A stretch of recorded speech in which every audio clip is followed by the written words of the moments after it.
Hello, everyone. Welcome to the Healing Meditation Summit.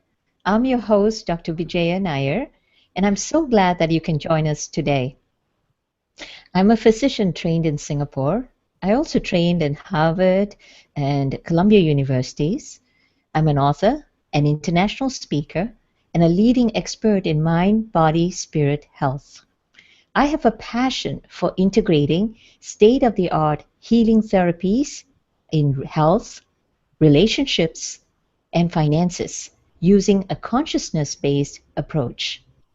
Today, I'm going to be interviewing Reverend Ernest Chu, or Ernie Chu, who is a recognized expert in how to remove blockages from both our spiritual and our material abundance. Now, just before we get started, friends, there are two business items we like to cover here. The item number one is, in order for you to get full benefits of today's interview, please browse to Reverend Ernie Chu's interview page. Type this link into your browser address bar, www.healingmeditationsummit.com/soul currency. SOULCURRENCY. You'll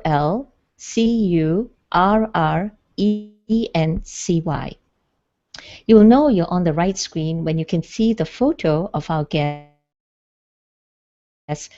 Now, there are multiple things you can do on this page, but right now I want you to scroll down to the comments section. Okay, go ahead and do this now. Type in the name of the city you're from today. And when you're done, please type in your questions for our guest, Reverend Ernest Chu. I check these comments regularly, and even if you're listening to the replay, go ahead and use these comments below so that you can interact with me personally and with all our community here.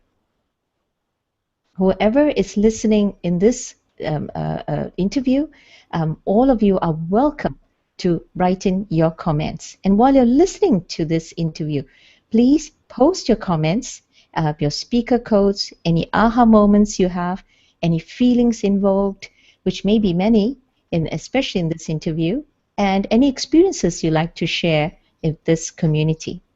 We have some amazing incentives for our top commenters. Make the decision now to be engaged as much as you can with our community, and to show you my appreciation, I will arrange for something special to be sent to you in recognition for your invaluable feedback to our community. So item number two, Reverend Ernie Chu will be giving you a free gift as a thank you for listening to this interview. Ernie will tell you more about this in just a moment. So I would like to introduce Reverend Ernie Chu. Reverend Ernie is a dear friend of mine, and we go back many, many years. I am so excited, so inspired to do this interview because Reverend Ernie has so many wonderful, wonderful, amazing stories and insights that he can share with all of us.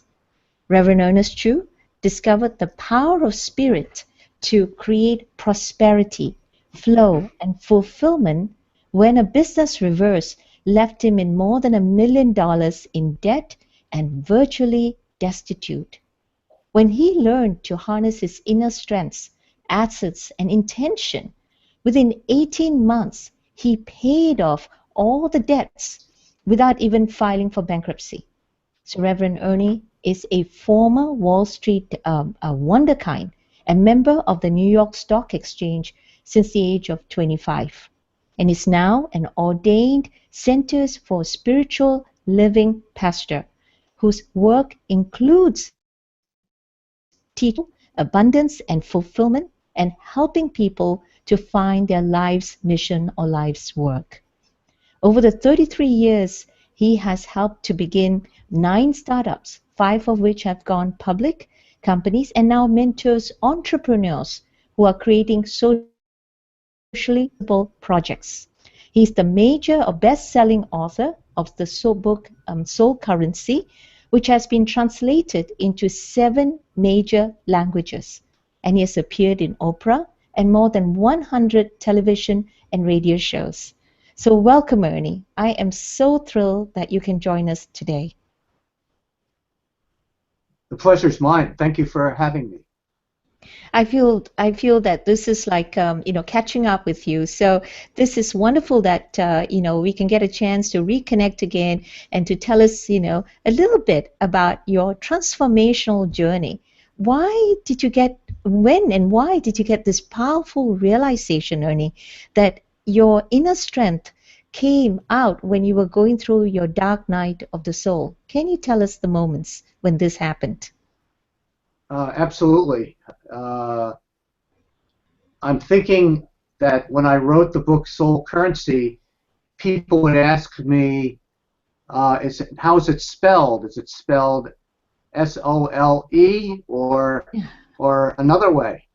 And I thought, well, about 20 some odd years ago, I would have worked on Wall Street. I would have spelled because that's all I knew. What I learned was that there was a great deal more than that, and what happened was that when you are your entire existence is predicated on money, on really creating it and managing it and looking at the market and fear and greed, you tend to look at things on a one-sided basis, and you really don't look at what's really inside of you. So when you have things taken away from you, and that's what happened, was that I had everything. I had a business reverse, and I basically found myself $1 million in debt. And somebody once asked me, what's that feel like? And I said, well, if you could turn around and declare bankruptcy, as other people have done, then you wouldn't really feel it. But if I ever wanted to be in the financial business again, and I couldn't declare bankruptcy, so I didn't have a choice, and I had to figure out a way to do that. And $1 million is essentially, if you can imagine that if you got a good job and you were making $150,000 a year, and you were able to use a good bit of that, $1,000 a month, you took most of that and you put it toward your debt after you paid your taxes and covered your overhead. It would take you about 200 years before you'd even notice that you made a dent in the debt. So clearly, it's a very major undertaking. And in fact, I had been used to dealing with financings in the millions of dollars and having companies having valuations in the tens of millions and even in hundreds of millions of dollars. And here I was, and that was much bigger than I could ever imagine could grope with individually, and yet I had to, and I found a way to do it, but I didn't know how it was going to be done. And that's really my dark night of the soul, where I really began to understand that I had to give up everything that I believed in, that how the world works, because you approach Wall Street in a very it teaches you to approach Wall Street in a way that is mostly fear-driven, greed-driven, and also a bit very cynical. So that if something happens, you have a degree of cynicism, skepticism, and doubt. And these are not the highest qualities that people have that really gets them ahead. But I didn't know any better until I really had really nothing left, and I bare bones. It never occurred to me that I would be out in a cardboard box on a sidewalk, as many of the people that I've seen often who are down and out. But I was so down and out that I had to give away my cat because I couldn't afford to feed it, and I didn't know when the next time I would get a meal was. But I somehow kept going, and I somehow knew that I could do it. And I literally, I guess it was one of the turning points. I came across, I had a dream, and I came across about I think it was about $1.14 in the back of my car. And I had this dream that said go through the back of the trunk and get under the back seat and trying to dig out the stuff. And so that was like huge for me because it meant a week's worth of food. I was getting pretty good at buying these ramen noodles. At that time they were selling at about 2 cents a package, and if you tended to read the papers, you would actually say you could buy these coupons where they would pay you to buy it. So essentially, I took $1.14 and I put it in a paper bag, and I was really it's amazing how what you think in the moment. But I thought, man, I have everything I need here. This is a great day. I've got food and I've got a roof over my head, and clearly it was not all well in the world, but I felt it was at that point.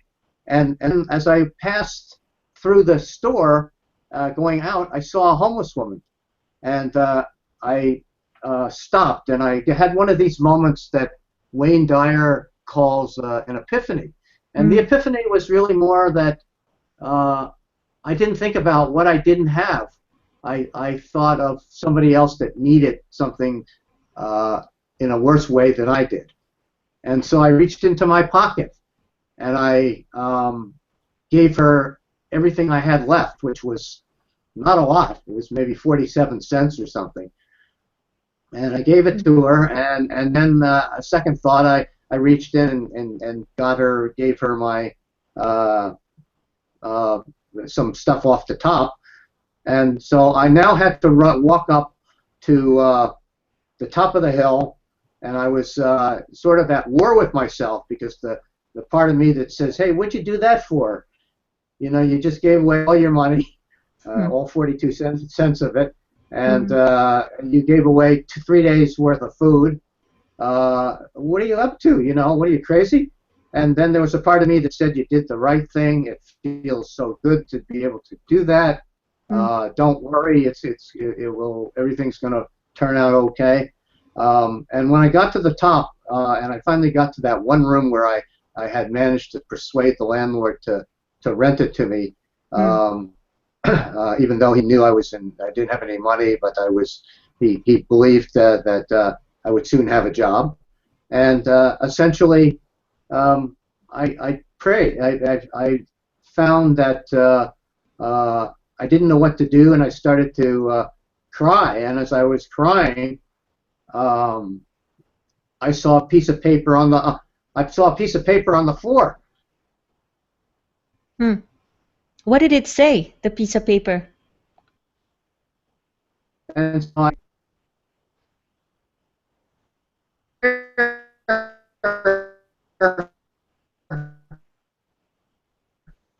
Ernie, can you hear us? A book written by a psychic. And the psychic, and a friend of mine trying to help me had gone to the psychic and asked for a reading about me as to when this would be over and what it was caused by and whatever. And she didn't make any predictions. She simply wrote the prayer and handed it to the person. And the person came back, and I said, what did she say? Did she say it's almost done? I'm going to be able to do all of this? And she said, no, the psychic just asked me to give you this. And she hands me the paper, and she says, this is what the psychic gave me. I don't know what it's for.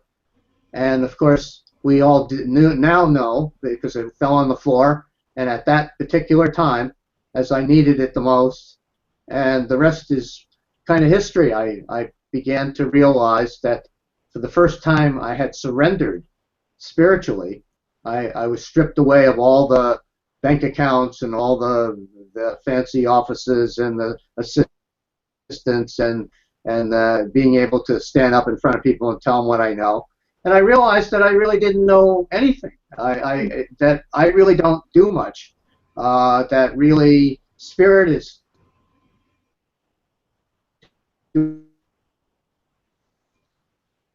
That was a really moving, very inspiring moment for you. What happened after that when your life, transformed? How did you get these insights, and what were you doing with these insights that you got? Well, what happened was that the first thing that happened was that I went. This whole thing started by I had found my way when I was in the darkest time of my life. I found my way to a religious church, and I sat there on days in the back row, listening to what was. I understand it, but I felt very good after each Sunday. And so what I ended up doing was I started going to classes, and after this particular thing happened, and it made all the difference in the world. I began to understand what had happened. I began to realize that it wasn't how I was brought up, where I was brought up in a very traditional Christian background. But it really never resonated with me. This became very personal and at the same time very global. And so this allowed me to really look at the kinds of things that I am now doing. I initially started telling the story. That was the first time I did it. One of my classmates heard the story in our class, and she had some friends of hers that were at the Princeton church, and they were looking for a minister, so they were getting guest speakers that were coming. And so unbeknownst to me, she volunteered me to speak, and I accepted, and I thought, well, okay. And that was the beginning of me speaking on Sundays, and then little did I know that 12 years later I would be an ordained minister, speaking to lots of people and doing a kind of work that is now very personal and also related now to having already put in the time at the church. I'm now doing a focused ministry that allows me to look into and counsel and teach people who are going through similar kinds of experiences, are dealing with clarity in their life, are looking to do projects that they always loved to have done but never had the courage to do it, and really begin to make this a part of their lives. So what do you think? That's really a phenomenal outreach from finding spirit within to guide you as a guiding lamp. But what do you think holds people back from this extraordinary level of success and happiness that you're now experiencing for yourself and you're teaching other people? What prevents people from, us, everyone, from creating this wealth for themselves, their families, and what do you think is the reason why we cannot have this unbounded wealth? Well, I think that I was fortunate enough, because I look back at what I went through, to really I had my reality kind of totally not just renovated, but totally blown up and redone. But most people don't do that. Most people and I don't think you have to do that to really understand it, but I was a hard case and I had to do it, and it made all the difference. But I think that what's happened is that the biggest issue that people have, and we're going to talk about that quite a number of times, but the biggest disease today is the disease of not feeling good enough, not feeling worthy, feeling like you can't, you can do something good, but then that's not good enough. We have problems receiving, and so we sometimes talk about giving, because then we don't have to talk about receiving, because receiving isn't as shall we say, socially acceptable as giving. But if you look at all the people who come to me anyway and say, look, I'm such a giving person, I'm always giving to people and I'm always doing this, but I'm having so much trouble creating anything for myself. I said, well, it's like what the airlines tell you. You put your own oxygen mask on first, but you need to be able to learn to receive and to feel like you're deserving. And it's not just I'm just grabbing it, but I'm grabbing what it belongs to me. It rightly belongs to me. That is my birthright, and I demand it from the universe, and I receive it. And at that point, you can then help others to be able to do much of the same. How do you define soul currency, the title of your book? And it's a fascinating title because currency is something that we take to mean in a material sense, right? But you've Yes. applied it to this soul spiritual concept that relates to what you just said about receiving love. So what is your definition, and why is soul currency a very important concept for us to understand in this matter of receiving love? Well, soul currency is really the inner qualities which you have, including love, including imagination, including persistence, including things of basically psychic abilities, things of that type, to understand or have a sense of what's going on around you. And it's taking all of those, what I call spiritual assets. And I call them assets because it's better than saying gifts, because gifts are free, but assets are worth a lot. And so we value those things in our mind a little bit more. So it's taking those assets as a form of currency, and we invest those into our inner qualities. We're investing in outer success. So really, in a sense, you want to say, well, why can't I make more money, or I can do that? Well, you take some of your inner qualities. So I had an example. I had a student who was in her 60s. She didn't look like she's in her 60s, but she was really very down because her job really had always been somebody's assistant or somebody who was running the office, and she was having a hard time because she just didn't think she had much of a future. She still needed and wanted to work, and so I said, this whole thing is about age, isn't it? And about really the fact that you're not feeling good about yourself. So why don't you turn it the other way? What are the benefits of you're having somebody who's really had that much experience, and it's in good shape, that it's still very personable, that understands people, and so forth and so on. By the time I got through and she began to think about it, she's totally changed her mind about being old and having to go there. And she immediately got a job with 5 younger doctors who really organize everything, and she pulled everything together. She broke through the barrier, and she ended up making more money because of what she was able to present herself as than she would have if she had been 20 years younger.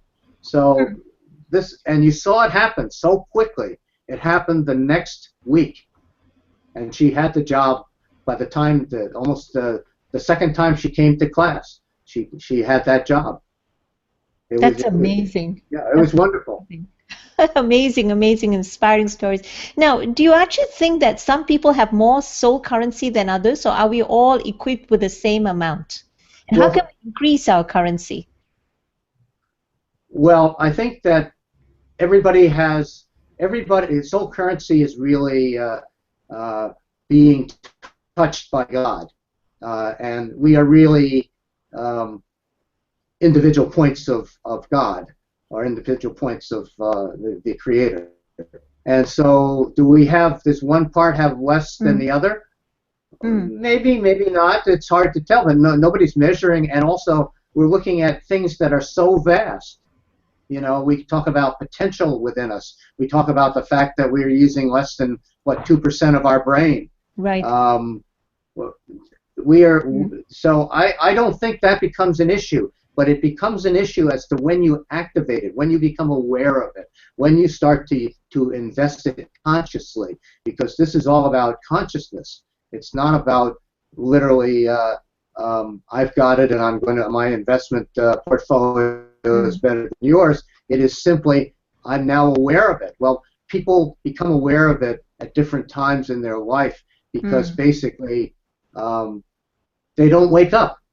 often it takes a while. It takes an experience like the one I had to wake up. And you know, I mean, to have everything taken away from you and say, oh, okay, now you can start your life again. And I realized that this was so important to most people, that once they begin to see themselves as worthy of receiving, deserving of having, deserving of having love.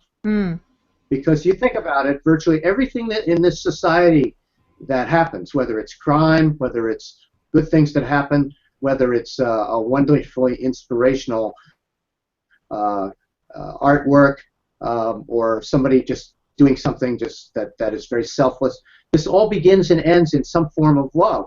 That's true. The same. So that's the simple part, but the hardest part is really then to say we know that, but how do we claim that and integrate that as part of ourselves? And to integrate that as part of ourselves is to integrate the God elements, the God feeling, the God creation within ourselves. And so part of that is really coming back and really, it doesn't matter what religion you are or what you call God, but it's like taking that higher power and being one with it as you begin to go through life. Now, you also mentioned. I noticed, go ahead. Well, one of the things I noticed was that if we have a tendency, you know, we have plan A and plan B, and plan C, if plan B doesn't work, plan C isn't obviously as good as plan B. But then if none of these work, what do? We pray. We go to God and we say, okay, God is like plan F somewhere, you know. That's right. Low on the totem pole. Yeah, we better start praying to God. And so if that's the case, why don't we make that plan A? And then you know that if you're asking God to do something totally impossible and believe that it can be done, why don't you just make it plan A? In fact, if you thought about it, if we had people in our lives that had that ability, or even gave us the worthwhileness of being able to give us wisdom, and we would say, oh, I want this guy's telephone number, I want his private number, I want his personal email, I want this. You'd be calling him up. That's right. Or her up. You know, all times of the day. What should I be doing? And yet, here's the most powerful being that we are creative, that loves us unconditionally, and we kind of put all of that in plan F somewhere. And that's true. That's so true, Ernie. Start to make that into plan A. Now we're starting to make some progress toward deserving, toward our self-worth, toward really using our soul currency to create our outer wealth. So what you talked about the counterfeit currency. That's a very interesting statement, because we know counterfeit currency is in circulation.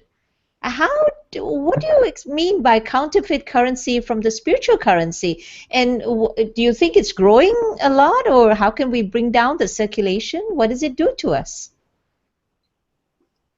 Well, counterfeit currency, we all know is, you know, we all used to joke it's somebody with a printing press, and it's getting a lot harder these days, but still people do it because they can figure they're passing something that they know is not worthwhile or not worth anything, and they're passing it on anyway, trying to make it worth something. So it occurred to me that here we are making excuses, or we give well-meaning parents pass on things to their children. They pass on the fact that they are basically money doesn't grow on trees. It's hard. They tell their children don't expect a lot. They're basically telling people to be careful. People will try to cheat you. They'll, you know, and as it turns out, you know, the universe kind of gives you what you want. So it says, hey, don't trust anybody. And what happens? The first few times you're in business, the first 3 days you run into people you can't trust, and you say, see, there, yeah, I'm right. I can't trust anybody. But really what it comes down to is these blocks are really a form of counterfeit currency, because if somebody, like a friend of yours, started going around to everybody you knew, went to your friends, family, this and that, even people that you don't know, and said, Vijaya thinks that she doesn't think much of herself. She thinks that she's failed as a mother. She's failed in her marriage. She's failed this, and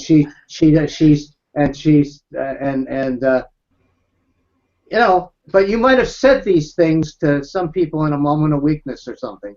But you would say, who's this person going around telling people that I'm no good? I mean, what do they have it in for me? It turns out most of us are the ones that are going around telling everybody, or by showing by example, that we believe a lot of this stuff, and we know that if somebody else was doing that, we'd say, oh, they're a liar. I mean, what do they know about me? That's nonsense. That couldn't be further from the truth. And yet we're the very ones that are taking that because we learned it from our parents. That is and we're passing it, and we're passing it to our children and to our friends. And we might even counsel people, and we pass it while we're counseling people. And we know that it's really not true, but we're passing it off as it is, like it's true. So now we call it. Isn't that a form of counterfeit currency? Oh, absolutely. Absolutely. It's not true. So, friends, for those of you who joined in late in this amazing, amazing interview with Reverend Ernie Chu, I'll repeat what I said earlier. If you aren't already on Reverend Ernie Chu's interview page, then you need to go there now. In the address bar or box of your web browser, please type in this address: www.healingmeditationsummit.com /soul currency, SOULCURRENCY. You'll know you're on the right page when you can see the photo of our guest and the words interview. Our guest here today is Reverend Ernie Chu. Friends, Reverend Ernie Chu has a free gift especially for you. And your thank you gift, Reverend Ernie, is called 7 Days to More Powerful Prosperity and Peace. Now, in a sentence or two, could you please describe for our listeners what they're getting today in your 7 days to more powerful prosperity and peace gift? Well, when I was $1 million in debt, and I learned to write these affirmative prayers, which I found were very effective. And what this gift is I wrote out 7 of them. That these are very similar to the ones that I used to bring myself back to fully recover.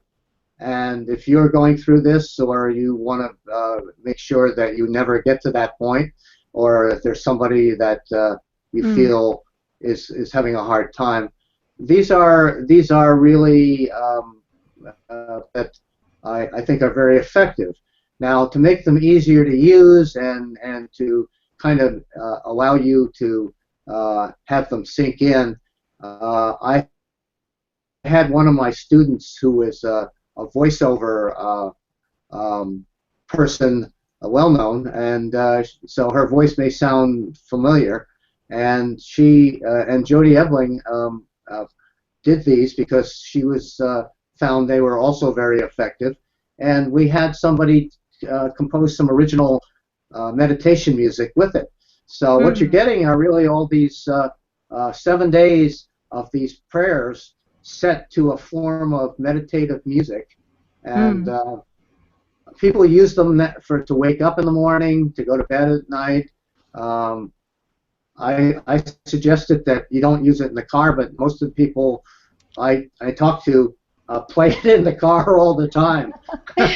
It's amazing music. It's amazing, amazing prayers. And I know that more than 10,000 people have requested it, and it's one of your most requested resources on your site. But we want to thank you for this because it's just amazing, amazing generosity. Thank you so much, Ernie, for giving this precious gift to our listeners. My pleasure. So, friends, I'll tell you in a few moments how you can get this amazing free thank you gift by Reverend Ernie Chu.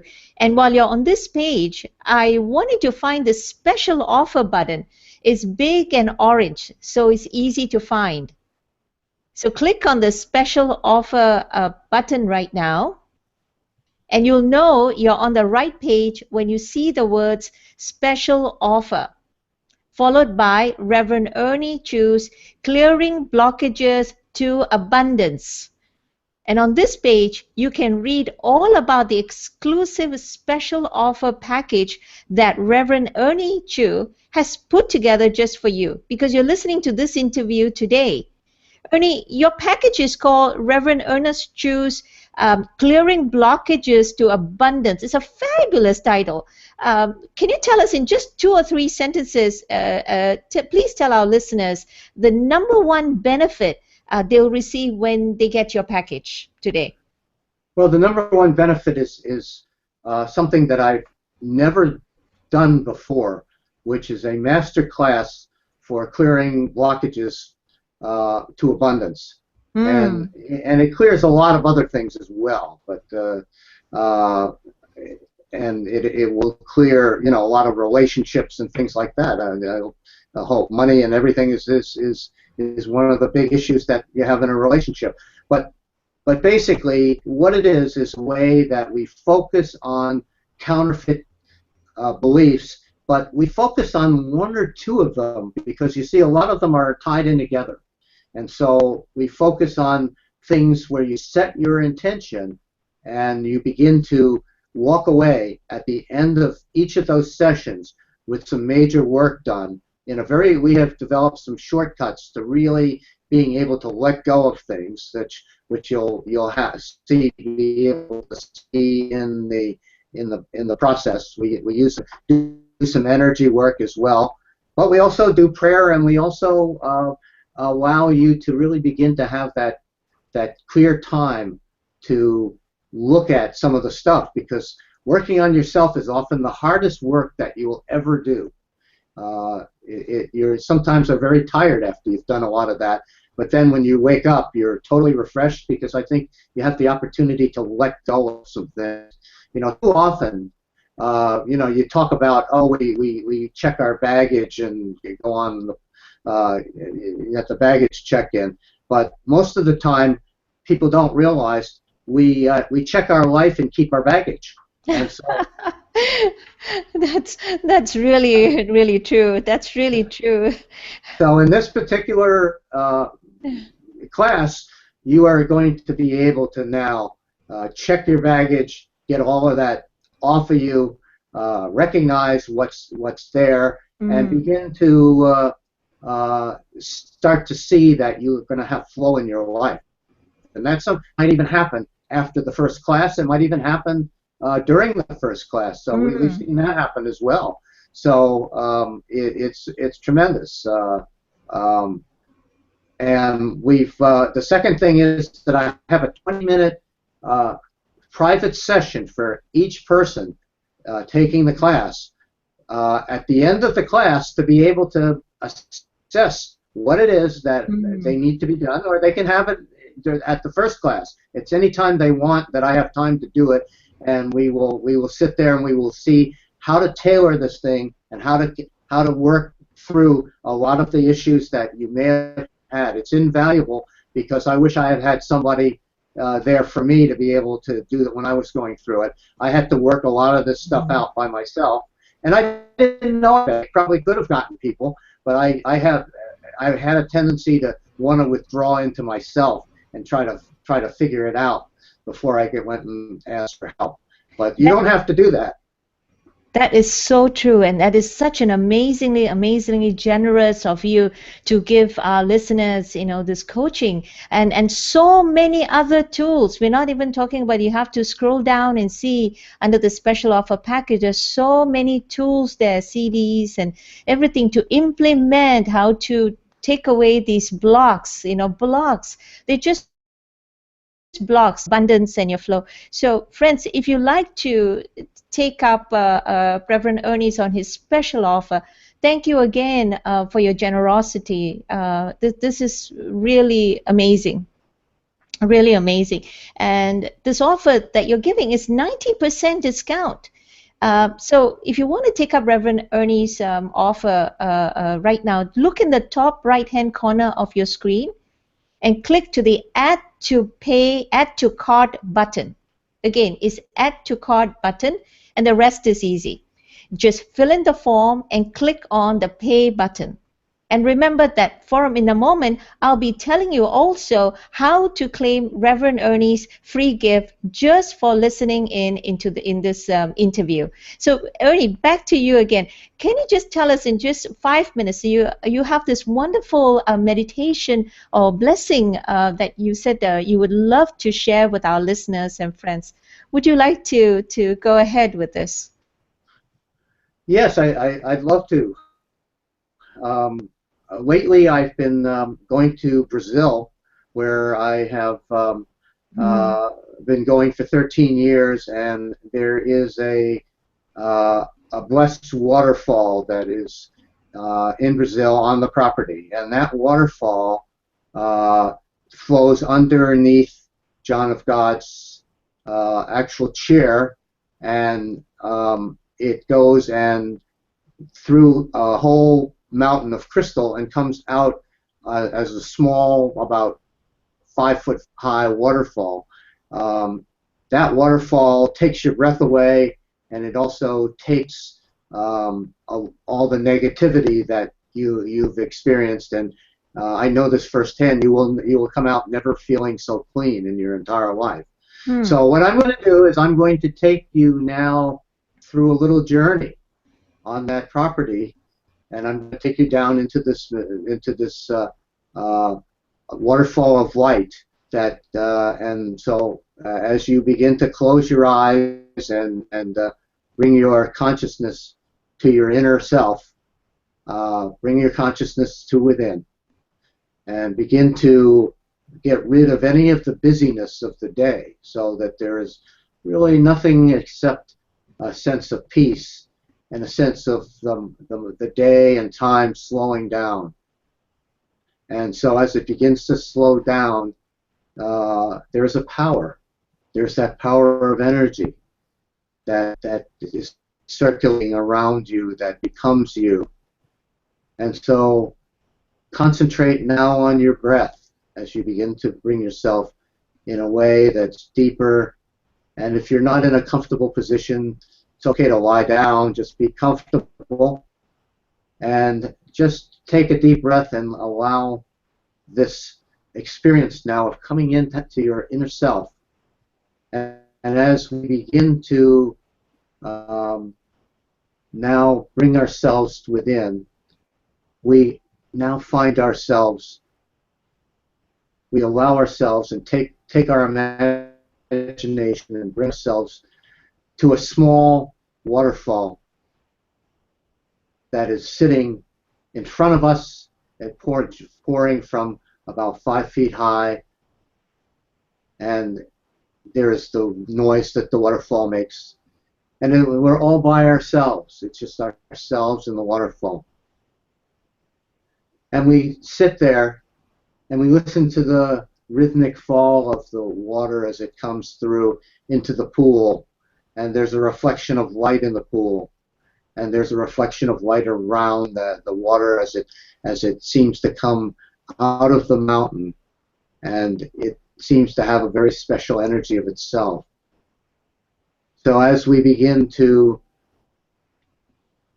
see this, we feel the energy as it stirs us, and so we are tempted to just sit there and watch the waterfall, but there's something that calls us that draws us to that waterfall. So we take off our shoes and we feel the cold mud, the dirt that is beneath our shoes, and sort of the pebbles that are in the area around it. And we allow ourselves to move toward that waterfall. And we move slowly, feeling the power of the water as it comes down. And so we bring ourselves right to the edge of the waterfall where we can feel the spray coming up and hitting our body. And we can feel it on our on our heads. And as we begin to move into the even closer, we allow that water now.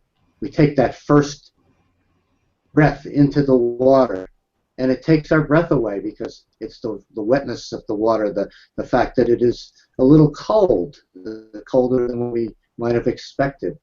And yet there's something to it. And we then take ourselves out, and then we bring ourselves back in again. And this time, we allow the water to take out anything negative that is in our bodies. Our intentions are that whatever is negative, whether it's entities or whether it's negative thoughts or whatever, we allow that to happen. And as we do that, we see that there's a bright light that is created as a result of the water, and that light surrounds us and envelops us. And we feel that tremendous sense of love that is there. So now we bring ourselves out of the waterfall again. And we're feeling wet, and we are feeling like a lot of the negativity, a lot of something is missing. We're feeling lighter. And so we now take a moment and come up with really a way to fill ourselves with light. And so this time we go back into the waterfall and allow that light to fill us up. And so we do as the light begins to fill us. And now we come out of the waterfall. We've only been there a few moments, and yet the water is already lighting us up, making us lighter. We're feeling like we don't have a negative thought to even begin to think of. And so as we then begin to walk over to the side, we sit down. We allow ourselves now to integrate this light that comes from the waterfall, that energy of love that has permeated every cell of our body.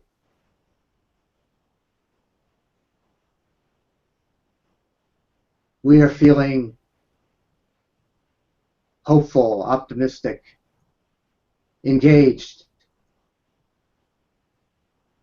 energetic. We are feeling at peace at the same time. We are feeling that there is a harmony to ourselves and to the world around us. And so as we go within, we bring ourselves now back to the room where we are now, where each of us is. And if you're sitting, you'll feel the seat underneath your feet, underneath yourself, and the floor underneath your feet. And if you're lying down, bring yourself to a point where you can then feel the ground beneath you. And allow yourself now to thank Spirit for this experience, for taking this experience into you, for taking that feeling of love within you, for allowing you to leave your negativity, to check your baggage at the waterfall, and allowing that to be permanently gone. Never to claim that again, but instead to claim love for yourself. And so as we begin to open up, we bring yourself back to the room. You can open your eyes. That was so powerful, Ernie. Could feel the negativity come out and just that beautiful light. Well, when you actually Thank go you. there, you can actually experience that. But until you do, you can experience it in the meditation, and that is an equally powerful way to begin to experience love and to love yourself, and to really take and the criticism. Particularly, we're harder on ourselves than we are on others. Even though we might be very judgmental of others, we're the hardest, our own harshest critics. That is so true. So this allows us to get rid of those beliefs without even judging them. They just go away. And it's a way that you just check all of that negativity, and it's gone. Thank you. Thank you so much, Ernie. That was so powerful. And I'm sure, friends, you've got this amazing, meditation blessings from Reverend Ernie. So, friends, so by now, we're just so much in gratitude to you, Ernie. Thank you so much for doing this. Thank you. Oh, well, this is part of my ministry. It's part of my job. So this is why I'm here. It's love. So, friends, by now, all right. So now you should have been now to the special offer page. I'm still so moved. If you haven't been there, I mean, there is the link here now to Reverend Ernie Chu's webpage for this interview. www.healingmeditationsummit.com/soul currency. SOULCURRENCY. On this page, look for the special offer button. Click on the special offer button right now. And on this special offer page, you can read all about the exclusive special offer that Ernie has put together just for you, just for listening in this interview. Take a look at what he's talking about, in clearing blockages to abundance. It's just an amazing offer, what he's been giving to us now, and it's just incredible when he talked about these belief systems. And this is where you get everything that Reverend Ernie has to say about clearing the counterfeit currencies that we keep talking on ourselves, and spreading all these rumors about ourselves, how we are very hard on ourselves. So go ahead, take a look at all the tools to implement what Reverend Ernie has to say about how we can clear our blockages to our abundance. So take advantage of Reverend Ernie offer at this exclusive 90% discount. Click on the Add to Cart button right now, and the rest is easy. Just fill in the form and click on the Pay button. So, Ernie, I know we have just a few minutes here, and there's some listeners that have asked these questions, how can I, why is it that I alienate my spiritual, growth with these belief systems? How can I be more in possession of, we talked it beautifully, of being present in God's presence all the time? What can I do from moment to moment not to be shaken from the source within? What can I do? How would you answer them? The first thing I would say is it's what somebody asked in New York, asked Isak Perlman, the great violinist, how did you get Carnegie? How do you get to Carnegie Hall? And and he said, practice, practice, practice. Practice. And that's really what it is.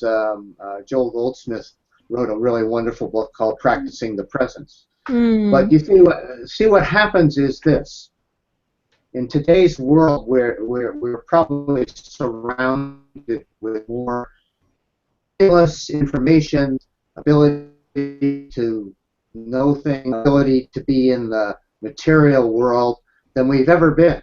Tendency means we have less time to be able to practice the presence, and it's just like anything else. I mean, if you didn't practice walking and all you did was crawl, you wouldn't be able to walk. And I think part of this is catching yourself. So as an example, most of us don't even know when we're doing something right. I have a little exercise,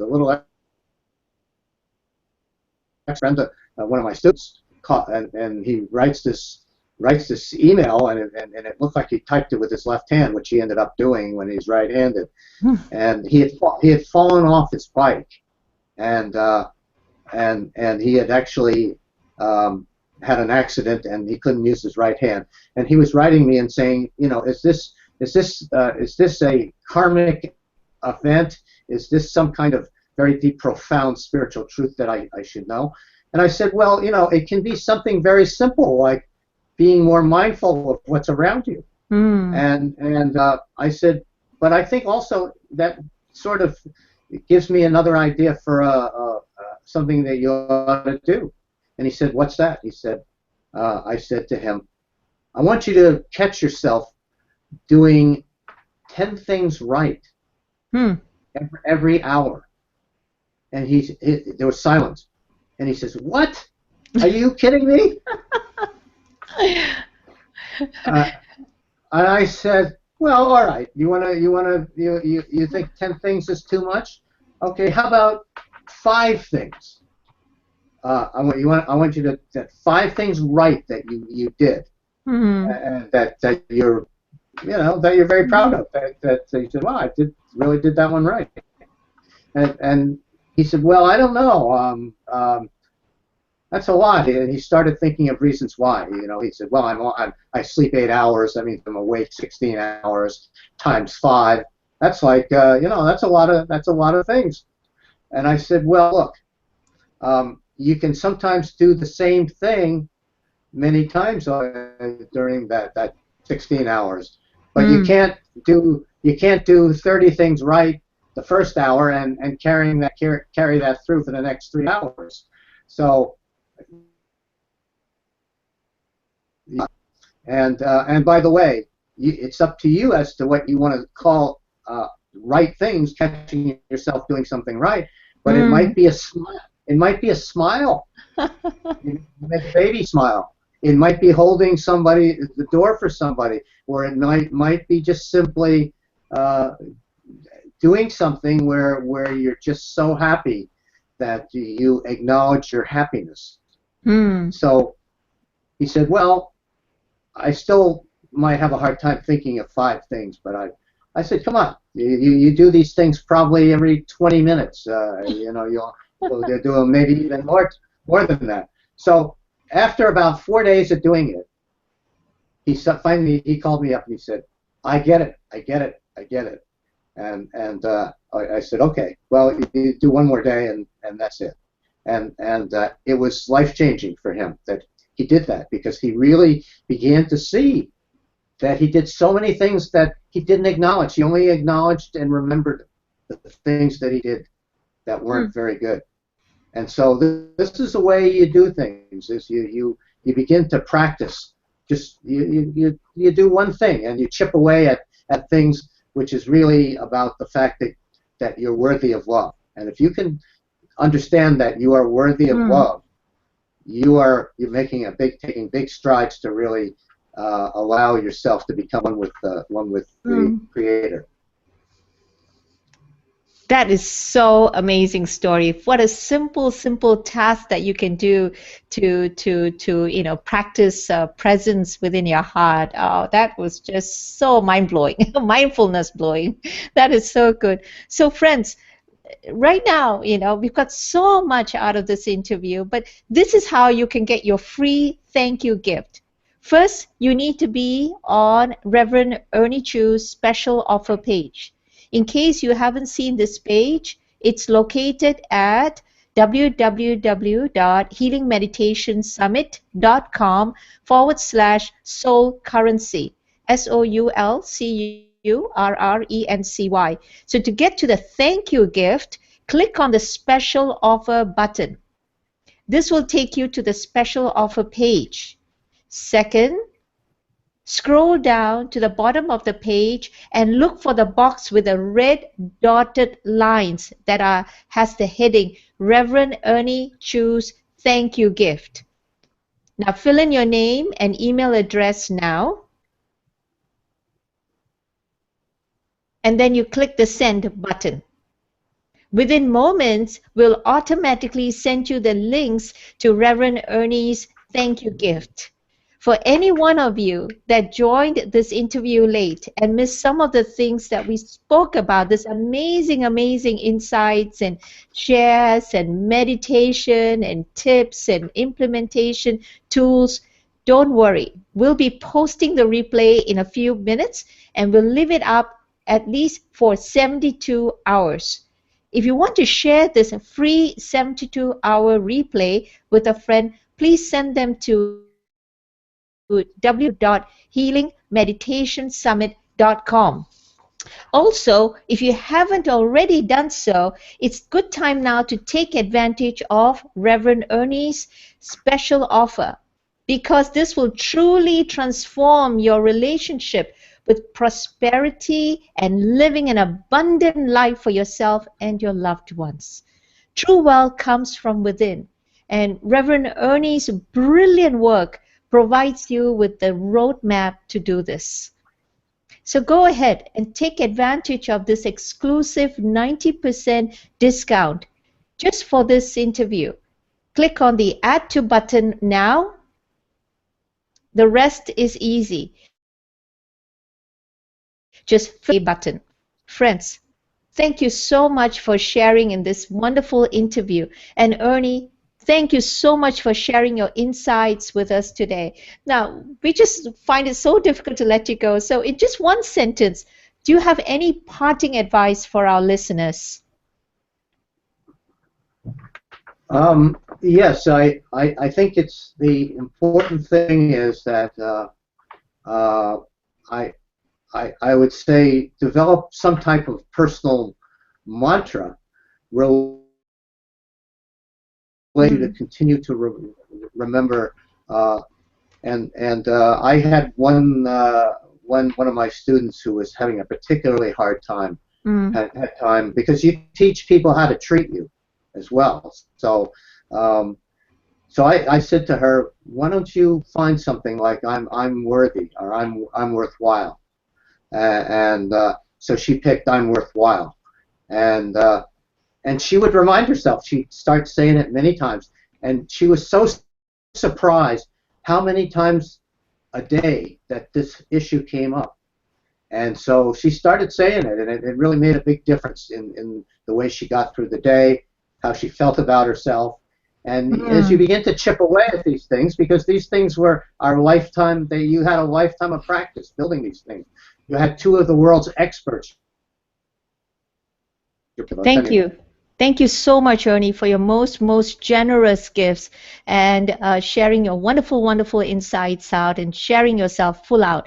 Your work so powerfully blends the power of love into the whole fabric of our lives, and we help us to see by just letting go of our limiting beliefs that we can trust our spirit to deliver a wealth of principles and vision and experience. I got so much out of our interview today, and I want to thank you so much. So, dear friends, I hope you enjoyed listening to this interview with our fabulous guest, Reverend Ernest Chu. Thank you for listening. This is Dr. Vijaya. Let kindness, courage, and loving service be our everyday experience of life. Bye for now, my friends.